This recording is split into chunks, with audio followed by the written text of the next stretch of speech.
Coming up, empty shelves at Norman Food Banks, already feeling the pinch as the SNAP deadline looms. We have team coverage. And a new Norman City Council member is appointed. Why some local residents say they're upset. And a cold front has swept across the state, bringing us some cooler temperatures. We have some frost advisories and some freeze warnings. I'll have the rest of those details. This is OU Nightly.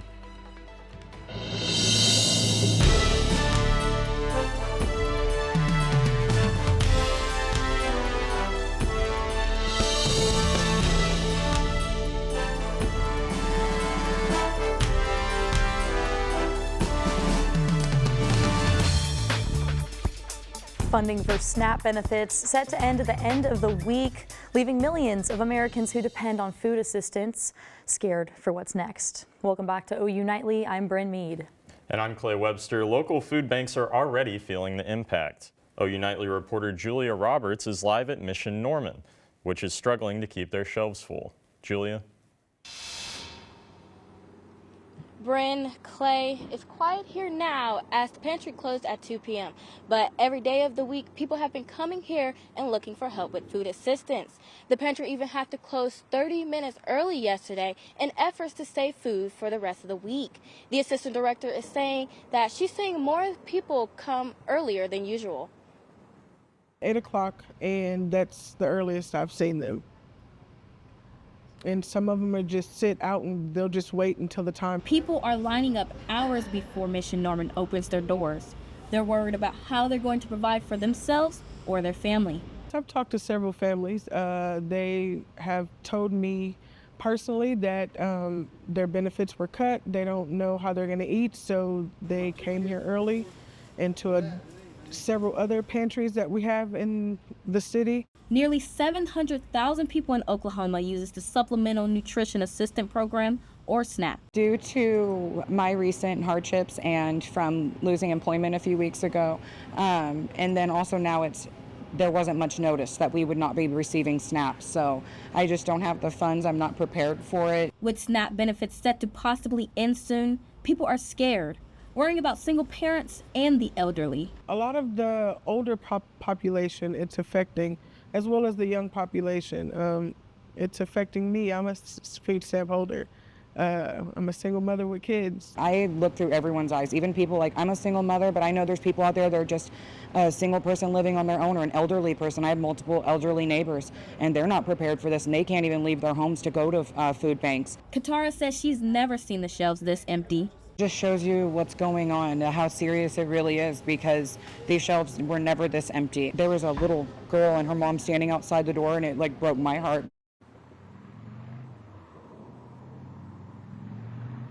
And Mission Norman just wants the community to come together and help each other. And Governor Stitt is also calling on Oklahomans to come together and help each other during what could be tough times ahead. OU Nightly Emma McAndrews is live at the Regional Food Bank of Oklahoma on more of what he had to say. Julia, Oklahomans will be depending on food from places like the Regional Food Bank of Oklahoma if the government shutdown continues. Stacey Dykstra, CEO of the Regional Food Bank of Oklahoma, says there has already been a 37% increase of those looking for assistance. Today in a press conference with Governor Kevin Stitt, he says as of November 1st, the shortage of funds from the federal government will be $205 million. And if it continues through December, that total will be $350 million. However, Stitt says that they have been planning for this scenario. While we're continuing to push D.C. for action, we're also mobilizing and working to make sure that Oklahomans can weather this storm. We're talking to all of our state agencies, our federal delegation. We've been in constant contact with them. The legislature here in the state of Oklahoma. We've talked to our churches, nonprofits. However, if we use state funds, whether that be from our rainy day fund or from other sources, the federal government has said they're not going to reimburse us. We're working with our legislature to understand all the options that we have as a state, if this continues for any period of time, to take care of our fellow Oklahomans. That's the main thing. thing that we want to do. says it's time for Oklahomans to step up and help their fellow Oklahomans through shopping locally and by donating to food pantries. Now, if you are in need of food assistance, you can go to beaneighbor.org for a list of resources in Oklahoma. Bryn, Clay, back to y'all in the studio. Thanks, Emma. Well, I know walking around campus today, we've really been feeling those wind gusts around Norman. I know that's right, Clay. Parker, can you tell us how long these windy weather conditions are going to continue? Yeah, guys, it was pretty windy today. I was blowing across the campus here today for sure, but we have a little bit of warmer temperatures right now, but we do have student meteorologist Willie Gillespie out on the South Oval. And so, Willie, what is it feeling like out there right now? Yeah, Parker, I can confirm it is indeed windy. We're out here in it. The wind is indeed sweeping down the plains. And it's just awesome. You get these powerhouse cold fronts in the fall, unlocks that cold air from the northwest, and then you have clear skies today. That really allows the jet stream to mix down to the surface, and that's why you get days like this. You know, we've been setting up this tripod. It started blowing over. It's just coming right down the South Oval, right out of the north. So you get 30, 40 mile per hour wind gusts today. It's going to start to back off. Tonight, we get some cooler weather. Parker, how cold is it going to get tonight? Yeah, Willie, it's going to definitely get pretty cold. Now, later today, in the show, I'll have those frost and freeze warnings that we have across the state, those cold gusty winds, how they're going to continue and taper off a little bit, and a little bit on your update on Hurricane Melissa. But guys, I'll send it back to you at the desk. Thanks, Parker. Well, the Federal Reserve has made its second interest cut of the year. Elle Gedman has that and the rest of today's national and international headlines from the News Center. But I took a define and empower. But I can't take a lead because I'm. Almost killed me. Where are you guys? Words that set stocks lower. Didn't take her mic. Toes. The Federal Reserve cut its interest rate today by 1/4 point. But it's what the Fed Chairman Jerome Powell said afterwards that sent stocks lower. Markets were hoping for another cut in December, but Powell said that cut is not a foregone conclusion. The Federal Reserve rate has a big impact on consumer interest rates for credit cards, cars, and home loans. And 2 suspects in the recent Louvre heist have admitted to partial involvement. The pair in custody are suspected of using power tools to enter the gallery and steal some of the French crown jewels. $102 million worth of items were taken in the heist. The jewels have not been recovered yet, and the gang may be bigger than the 4 people caught on camera. And a former Illinois sheriff's deputy has been found guilty in the 2024 death of Sonia Massey. Sean Grayson will face 4 to 20 years in prison on the conviction of second-degree murder. Massey was killed in July 2024 after she called 911 about a possible prowler outside of her home. Grayson shot Massey 3 times, saying in the report that he feared bodily harm because she was holding a pot of boiling water. And the White House has fired the entire U.S. Commission of Fine Arts, which is the independent federal agency that advises Congress on design plans for monuments, memorials, coins, and federal buildings. Apologies for those technical difficulties. Farmers in a neighboring state are struggling to cope with the effects of the government shutdown. Find out the reasons why and what they have to say. And an update on Hurricane Melissa. Learn just how devastating the storm has been for several Caribbean countries, coming up next.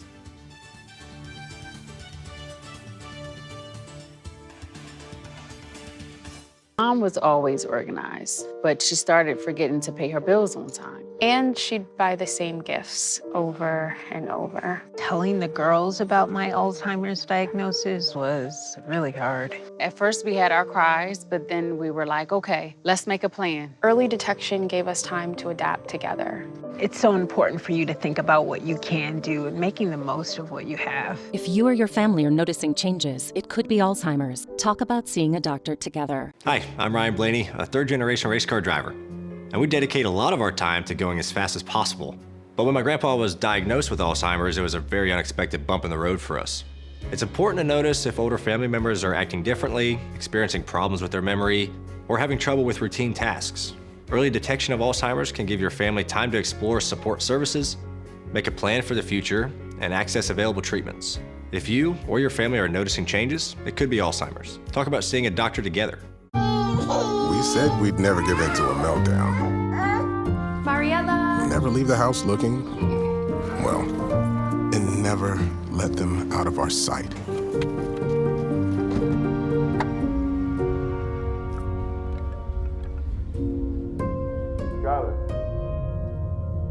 Cars get hot fast, and kids can be at risk. Before you leave the car, always stop, look, lock.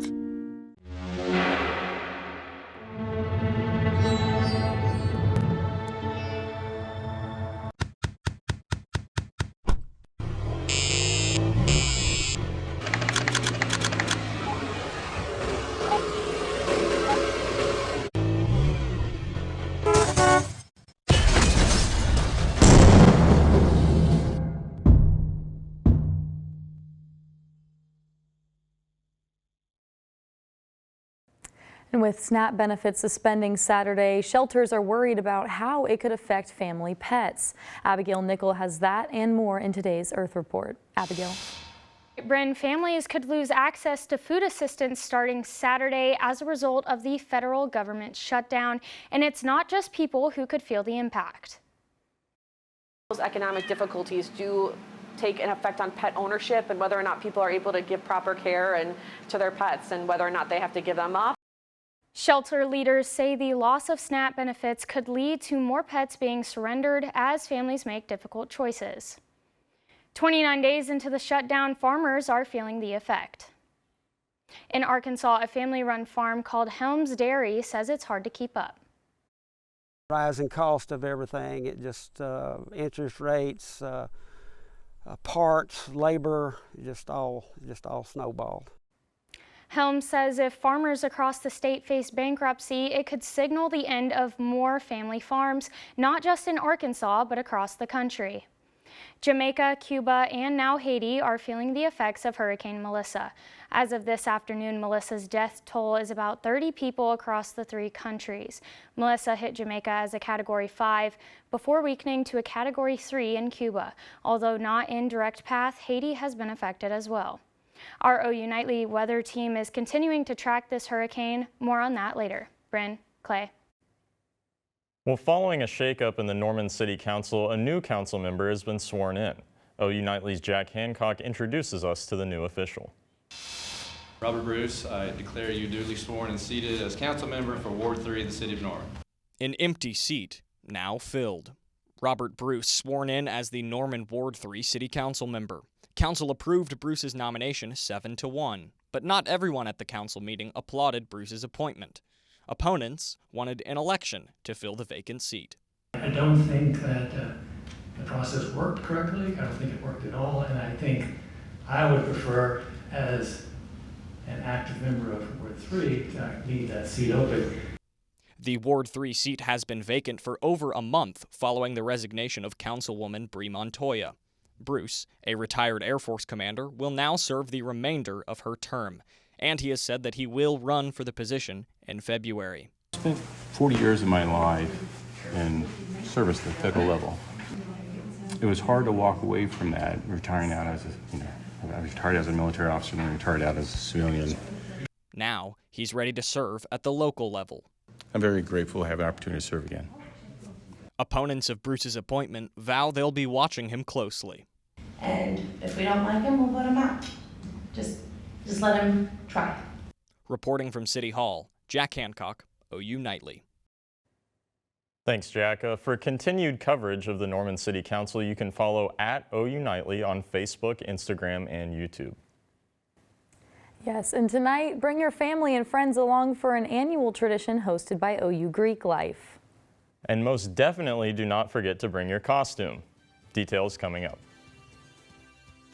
And I'll have the rest of Hurricane Melissa's track and what we can expect with those gusty winds and temperatures coming up after the break.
The impact of a meal goes well beyond feeding our bodies.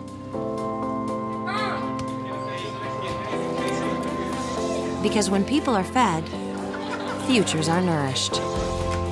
Everyone deserves to live a full life. And with your help, together we can end hunger. Join the movement at feedingamerica.org/actnow. And welcome back to OU Nightly. I do have a little bit of an update for your Hurricane Melissa track here. It has already crossed through much of Cuba right now, but it's sitting at a Category 1 right now, but we do expect it to kind of increase about a Category 2 as it continues to move off to the northeast. It's not expected to make any landfall in terms of the eastern seaboard of the U.S., so that is good, but otherwise, though, the impacts have been felt across Jamaica, Haiti, and Cuba for sure. Now, bringing it back here to Oklahoma here, looking at our weather center cam, we do have Jenkins and Highway 9 looking pretty clear right now. Temperature-wise, we're up into those low 60s, 59 here in Norman, and those gusty winds have been sticking around here. We've definitely been feeling it. I imagine you guys have for sure.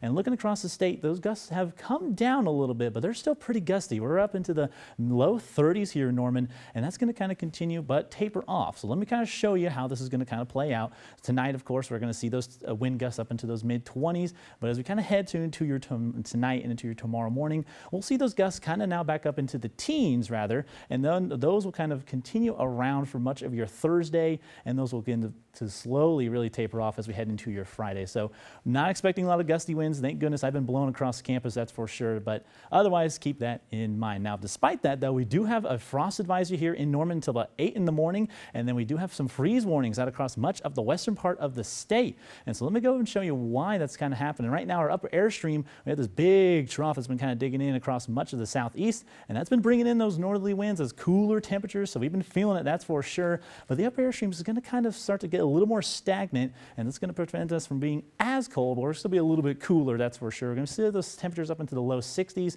and kind of mid 60s. So we're going to kind of just see that over the next few days. So keep that in mind. So not as cold though, but a little cool for sure. Tonight, though, we'll see some temperatures into your mid-30s here into Norman, and then you head into your 7 days, though. Look at this, folks. We got some temperatures again. We're going to be kind of sticking around those mid-60s and low 60s, but then as we kind of head into your Tuesday and into your Wednesday, we do see some temperatures up into those 70s. So we're going to actually see some fall-like temperatures, but for now, we're going to be kind of seeing some winter-like temperatures. So that'll be a little bit better. I know we want some fall temperatures, but we've been getting some winter-like temperatures for sure. Absolutely. I mean, as much as it excites me to wear those longer sleeves this season, I mean, it was definitely a shock today with the wind. Definitely for sure. Yep. Yeah. Well, if you're looking for a way to kick off Halloween weekend, OU fraternity and sorority programs is hosting their annual Trick or Greek tonight at 5:30. In addition to trick or treating, there will be food trucks and a fall festival in the South Greek area on Delta Street. Halloween is right around the corner, but so is basketball, as both Sooner teams start their regular season. And one of OU's men's basketball players has been named to an award watch list, Find out who coming up. On top of that, hear about what the nation's top-ranked freshman women's player is doing. I'll have all this and more coming up next in sports.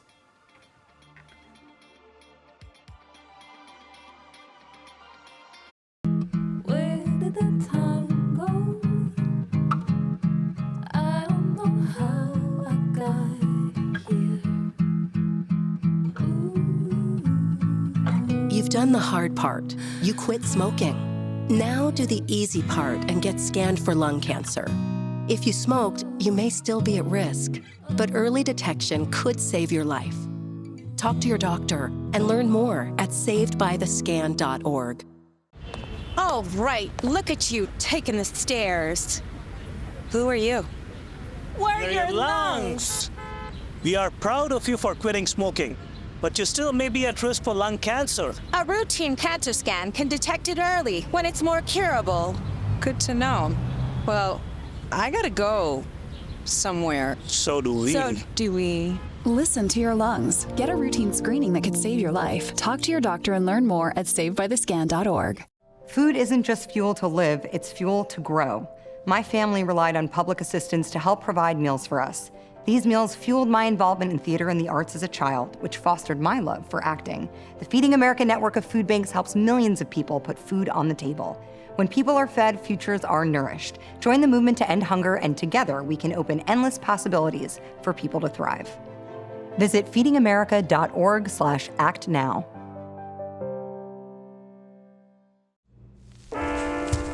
There are a lot of temptations facing young people today, like electronic cigarettes and skateboarding. Each vape pod can contain the same amount of nicotine as a pack of cigarettes. This can lead today's youth to a lifelong addiction and severe lung damage. Recall and consider the facts before making a poor decision. The health class film guy isn't the best person to talk to your kid about vaping. Got a few minutes? You are. Start the conversation with your child about vaping today. Hello, I'm Dalton Davis, and it's time for sports. Xavier Robertson had a career game against Ole Miss, having the longest rushing touchdown of his OU career and for Oklahoma since 2021. Ben Arbuckle hopes this ignites the whole Sooner team. I thought he gave a real spark to the entire team, to the entire stadium. Just being tough to tackle, being physical, being violent, just the way that he has been running consistently, physically, running through trash, breaking arm tackles, and being tough to take down. It's awesome. It's the player that he is. He's big, he's strong. Y'all saw he's pretty fast too. He's talented. And so I'm excited to keep on getting X going. Euro stepping into basketball, Sooner sophomore Deron Reed has been named to the Julius Erving Award watch list. This award recognizes the top D1 small forwards. Jalon Moore was a finalist for the award last season, and Porter Moser is asking for help from the fans. In this league, to be the best of the best and to go in where we got to go, we need your help to be wherever we're going. I think the fans are going to love this team.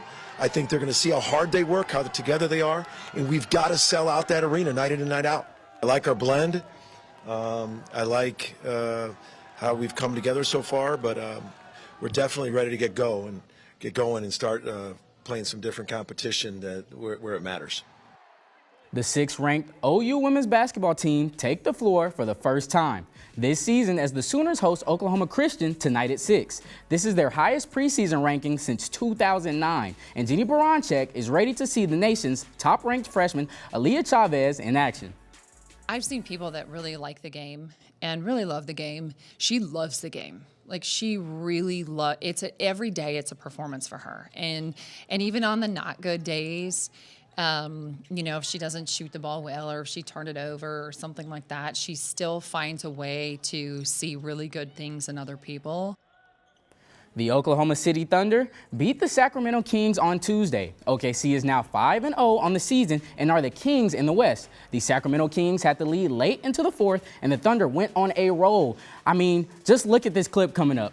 Shea just goes down the lane, shrugs off his defender like student loan reminders. He had a game high of 31. Lou Dort drills a 3 in Westbrook's face, still chasing that ring, I guess. And then the Thunder take the lead, and the reigning champs go on to win 107-101. Clay, Bryn. Thanks, Dalton. And coming up, if you think you're a pumpkin carving pro, wait till you see this. Find out how one Illinois farmer is squashing the competition, all while practicing a Halloween tradition with his pumpkin-credible carvings.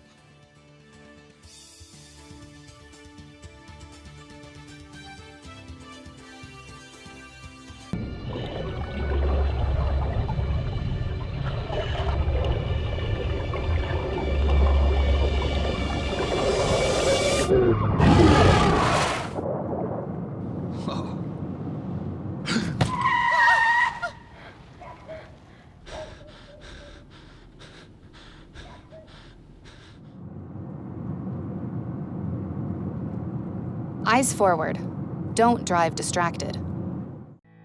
Did you know that trash, like plastic bottles and fast food wrappers, can carry germs and bacteria? When these items are tossed in the street, they eventually find their way to a river or lake and have a negative impact on aquatic life. Keep our waters clean by putting your trash in the bin. For more information, visit bit.ly/Norman Stormwater.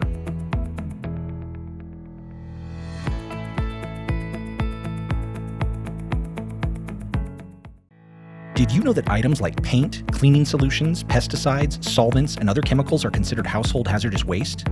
These chemicals are dangerous to our environment and water quality when they are dumped in our storm drains or gutters. Fortunately, the City of Norman has a dedicated household hazardous waste facility where you can properly dispose of these items. Call 405-366-5463 to make an appointment. For more information, visit bit.ly/Norman Stormwater. Water is our most precious resource and something that should be conserved and used wisely. Here is a water conservation tip you can try. In the bathroom, turn off the water while you brush your teeth. You'll save about 4 gallons per minute. That comes out to about 200 gallons a week for a family of 4. Water is life. This message was brought to you by the City of Norman. I'm Megan Howarth at the OU Nightly Update Desk. The Norman Fire Department is working a gas leak at an apartment complex on Vicksburg Avenue near Irving Middle School. According to Norman Fire, around 25 people have been evacuated from the complex. Construction crews hit the gas line with an excavator, according to fire officials. They add that there is no timetable for when Oklahoma Natural Gas will be able to stop the leak. Norman Public Schools confirms to OU Nightly that there is no threat to the school. Bryn, Clay, back to you in the studio. Thanks, Megan. Clay, let's give them pumpkin to talk about. One Illinois farmer, lovingly called Pumpkin Joe Atkins, is a pro pumpkin grower, winning competitions with pumpkins over 2,000 pounds. But the gargantuan gourd grower doesn't stop there. He's also an expert pumpkin carver. For spooky season, he carves faces like these onto his 1-ton pumpkins, using his competition prize money to hand out candy on Halloween. Wow. I mean, that's crazy. You make a lot of pumpkin pie with that. Absolutely. Yeah.